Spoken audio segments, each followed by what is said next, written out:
Om Swastiastu, tapi selamat lingun nalatai, salam sujud karena melempang. Perkenalkan, nama saya Yukri, NIM 21000033, Fakultas Dharma Acarya, Prodi Pendidikan Agama Hindu. Di sini saya akan menjelaskan tentang orientasi dan ruang lingkup bimbingan dan konseling.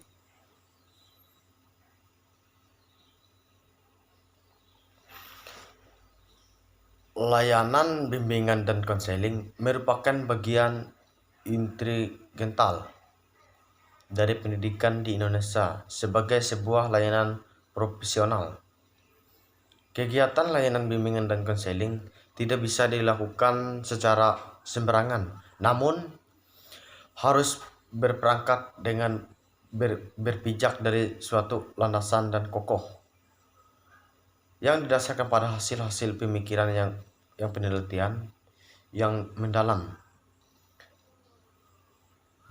Bimbingan dan konseling juga harus dikenalkan kepada setiap peserta didik sejak dini, dan karena layanan bimbingan konseling ini harus diperkenalkan kepada saat tepat dan jangan sampai menjadi sebuah sasaran. Dengan hal ini pula dicakupkan bimbingan dan konseling harus sesuai dengan yang diharapkan dari tujuan bimbingan dari konseling ini.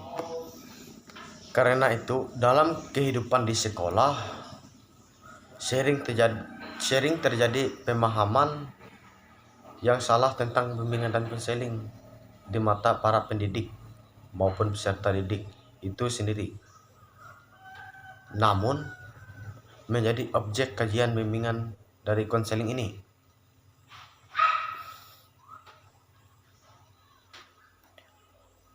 Orientasi yang dimaksud di sini adalah pusat perhatian atau titik berat pandangan. Misalnya, seseorang yang berorientasi ekonomi dalam pergaulan, maka ia akan menitik berat pandangan atau memuaskan perhatian pada perhitungan untung rugi yang harus ditimbulkan oleh pergaulan yang ia dengan orang lain. Sedangkan orientasi agama akan melihat pergaulan sebagai lapangan tempat yang dilangsungkan ibadah menurut ajaran agama, terutama menurut saya, kita sebagai umat agama Hindu, kita melakukan beribadah atau basara. Nah, di sini lagi orientasi perseorangan. Orientasi perseorangan misalnya seseorang konselor memasuki sebuah kelas. Di dalam itu ada sejumlah siswa. Apakah menjadi titik berat pandangan konselor berkenaan dan sasaran layanan, yaitu siswa hendaknya memperoleh layanan bimbingan dan konseling, terutama kalau di sekolah itu disebutkan masuk BK, kalau SMA kan masuk BK atau masuk di kantor dalam bahasa waktu SMP. Nah, semua itu secara keseluruhan masing-masing siswa seseorang demi orientasi perseorangan, bimbingan dan konseling menghendaki agar konselor ini menitik beratnya pandangan pada siswa secara individual. Salah satu persatu siswa harus dapat perhatian dalam mematuhi aturan sekolah ataupun mentaati aturan-aturan yang ada di sekolah maupun di kampus. Pemahaman konselor dan kegiatan bimbingan ditunjukkan kepada masing-masing siswa. Kondisi keseluruhan kelompok siswa itu merupakan konfigurasi bentuk keseluruhan yang dampaknya positif dan negatifnya terhadap siswa secara individual yang harus diperhitungkan. Berkenaan dengan isu-isu kelompok atau individu, konselor memiliki individu sebagai titik berat pandangannya. Dalam hal ini, individu diutamakan dan kelompok dianggap sebagai lapangan dan memberikan pengaruh tertentu terhadap individu. Dengan para ahli, kelompok bermanfaat sebagai besarnya untuk kepentingan kebahagiaan individu dan bukan sebaliknya. Pemutasan terhadap individu itu sama sekali tidak berarti bertanggung jawab, mengabaikan dan selalu mengabaikan kepentingan kelompok. Dalam hal ini, kepentingan kelompok diletakkan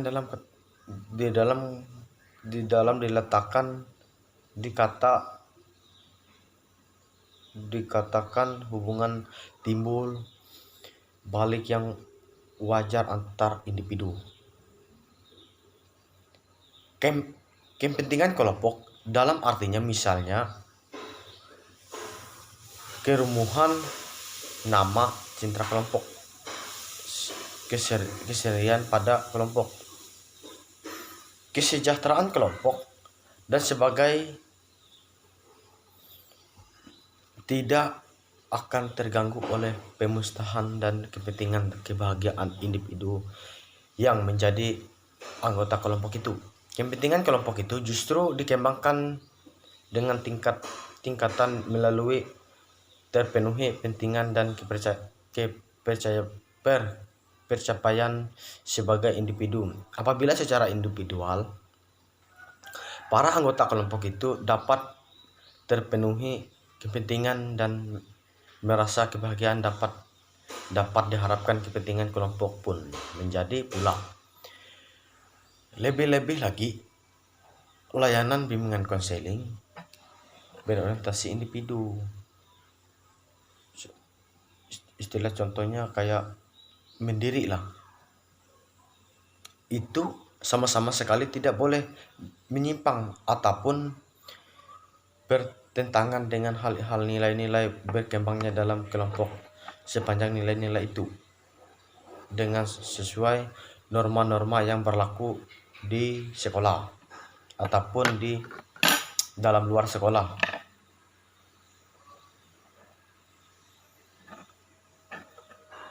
Nah, sejumlah kaidah yang berkaitan dengan orientasi dalam bimbingan konseling dapat diberitahukan dan dapat dinyatakan. Sebuah kegiatan penyelenggaraan dalam rangka penyelenggaraan bimbingan dan konseling diarahkan sebagai peningkatan perwujudan dari sendiri setiap individu. Yang kedua, pelayanan bimbingan konseling meliputi kegiatan berkenaan dan individu untuk memahami kebutuhan sehari-hari, motivasi dan kemampuan potensial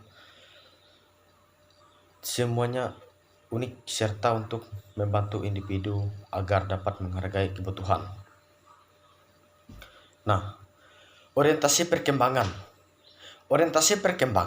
dapat bimbingan dan konseling lebih menekankan lagi kepentingan peranan perkembangan dan terjadinya pada individu. Bimbingan konseling memuaskan perhatian pada keseluruhan proses perkembangan itu. Nah, orientasi perkembangan justru merupakan ciri-ciri khas yang menjadi inti gerakan bimbingan perkembangan, merupakan konsep inti dari terpadukan serta menjadi tujuan dari segenap layanan bimbingan dan konseling. Nah, ditegaskan bahwa praktek bimbingan dan konseling adalah memberikan kemudahan yang berlangsung perkembangan dan kelanjutannya. Contoh, permasalahan yang dihadapi individu harus diartikan sebagai terhalangnya perkembangan dan berkelanjutan. Permasalahan yang harus dihadapi individu diartikan sebagai halangan perkembangan. Nah, dan hal ini harus mendorong konselor dapat linear bekerja sama untuk menghilangkan pandangan atau penghalang itu serta mempengaruhi lanjutan perkembangan klien. Nah, orientasi permasalahan. Contohnya orientasi permasalahan, aku ambil contohnya dulu. Permasalahan dalam orientasi berkelahi di dalam kelas. Contohnya waktu SMA kan, berkelahi di dalam kelas, siswa si A dan si B berkelahi. Yang duluan si A, lalu si B yang membalas pukul, lalu masuk BK. Nah, lalu dalam diproseskan dalam aturan sekolah, apabila siswa ini mengulangi atau mengulang lagi, maka akan diberikan sanksi atau dikeluarkan dari sekolah. Nah, contohnya itu.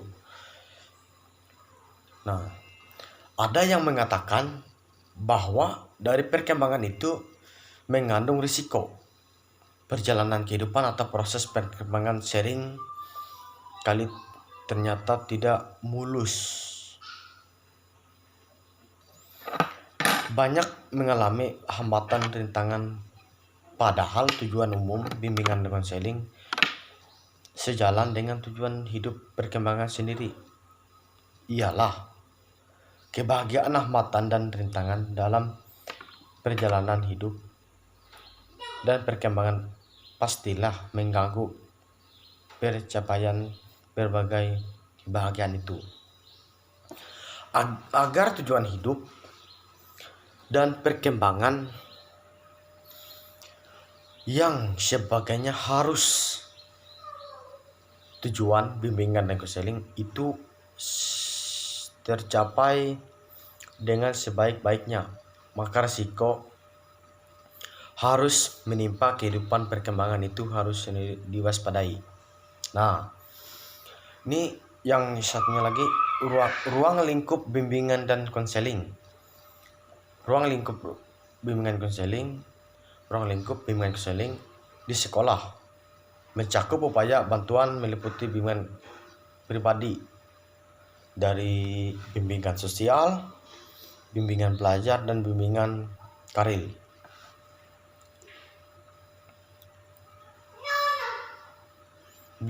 Bimbingan pribadi sosial. Dalam bimbingan pribadi membantu siswa untuk mengembangkan pribadi, beriman dan bertakwa kepada Tuhan. Contohnya beribadah, sholat, sembahyang. Nah, dari materi serta sehat jasmani dan rohani. Dalam bidang sosial membantu siswa mengenal atau menghubungkan dengan lingkungan sosial dilandasi dengan budi pekerti leluhur. Bidang belajar. Nah, bidang belajar contohnya dalam bidang belajar membantu mengembangkan diri, sikap, kebiasaan belajar baik untuk menguasai pengetahuan dan keterampilan serta melanjutkan pendidikan yang harus tinggi. Contohnya melanjutkan S2. Bimbingan belajar atau akademik ialah bimbingan konseling menemukan cara belajar yang dalam memilih program studi yang sesuai dengan mengatasi kesukaraan yang ditimbulkan berkaitan dengan tuntutan belajar di suatu instalasi pendidikan.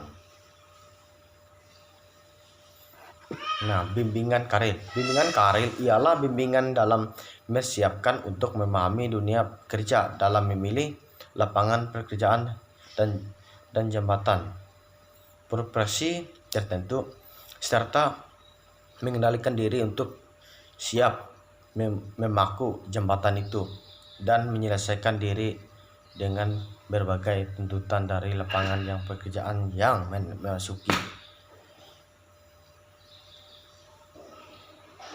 Nah, konsep-konsep pokok orientasi bimbingan dan konseling contohnya orientasi perseorangan maupun berkelompok maupun ataupun individu, orientasi perkembangan, orientasi permasalahan, ruang lingkup pekerja bimbingan dan konseling.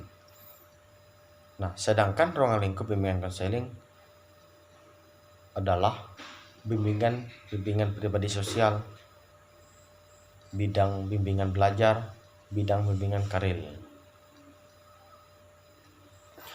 Mungkin itu saja yang bisa saya sampaikan atau yang bisa saya jelaskan pada materi ini,